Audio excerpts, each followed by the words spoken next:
पाली जिले के अखेराज सोनगरा की पुत्री एवं महाराणा उदय सिंह की महारानी जयवंत कमर की कोख से विक्रम संवत 1597 में अर्थात 9 मई 1540 को बाल्यकाल चित्तौड़गढ़ में गुजरा। करीब 17 वर्ष की आयु में ही प्रताप का विवाह अजबंदे कमर के साथ हुआ।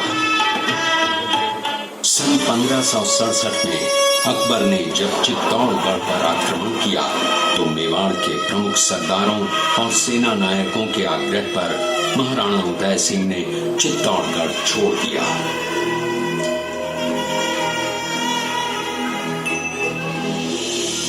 मुगलों के प्रति उनमें घृणा के भाव जागृत हो अपने देश, कुल, गौरव और मातृभूमि की मर्यादा के लिए प्राण न्योछावर करने वाले योद्धाओं और लन्नाओं से प्रताप ने न केवल सीख ली बल्कि ये घटना उनके जीवन का आधार बन गई। अपने पिता के साथ दुर्गम पहाड़ों में रहने के बाद प्रताप ने गोविंदा में अपना पड़ाव कायम किया। फरवरी 1572 को महाराणा उदय सिंह का देहांत हुआ।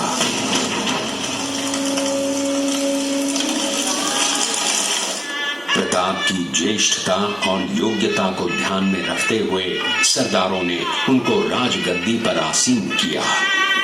होली के दिन उनका गोविंदा में राज तिलक हुआ।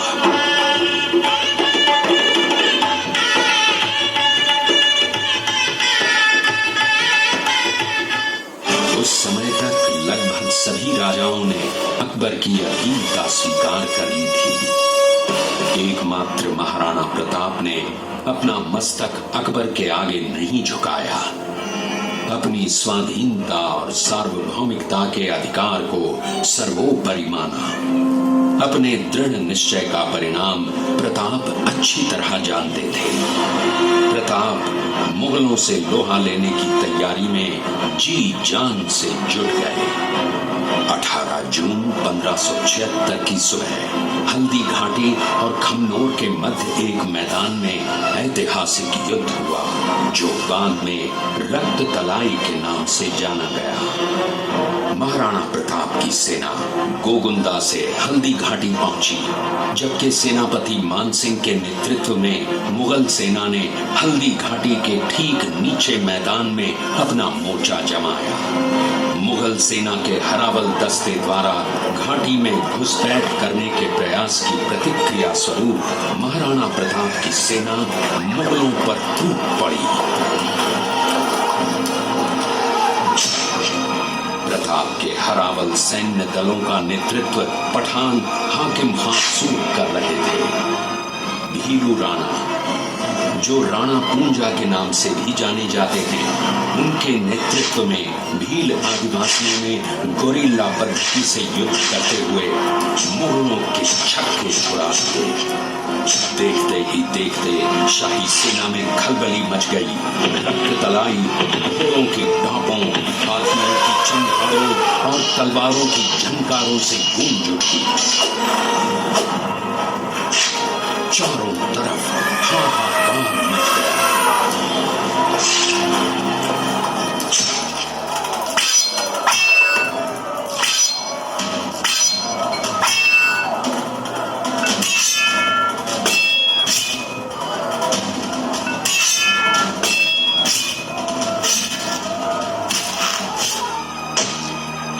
का घटनाक्रम अचानक उस समय बदल गया जब प्रताप ने अपने घोड़े चेतक को एड़ लगाकर मानसिंह के हाथी पर चढ़ा दिया और उस पर भाले से भरपूर वार किया।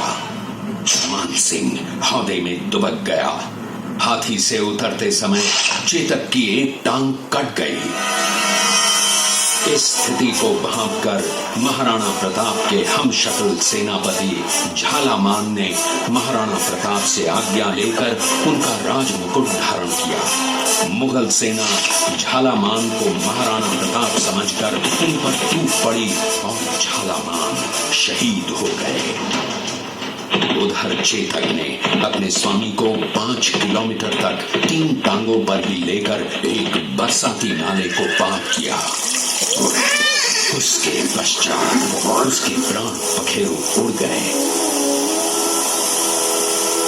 इस युद्ध से महाराणा प्रताप के मन पर गहरा प्रभाव पड़ा।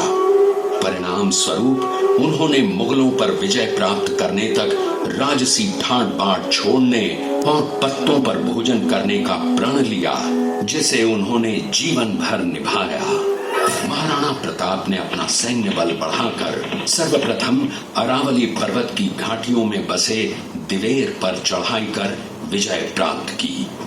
इसके बाद कुंभलगढ़ पर भी विजय प्राप्त की। सिर्फ चित्तौड़गढ़ को छोड़कर सारे मेवाड़ को अपने अधीन कर लिया। कालांतर में महाराणा ने चावंड में अपनी राजधानी स्थापित की।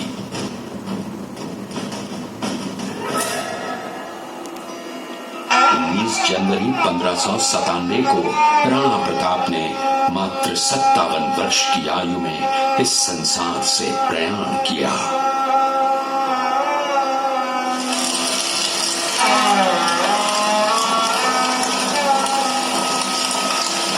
हल्दी घाटी का युद्ध एक सांप्रदायिक युद्ध न होकर आत्मसम्मान, मातृभूमि की स्वतंत्रता व स्वाधीनता का संघर्ष था।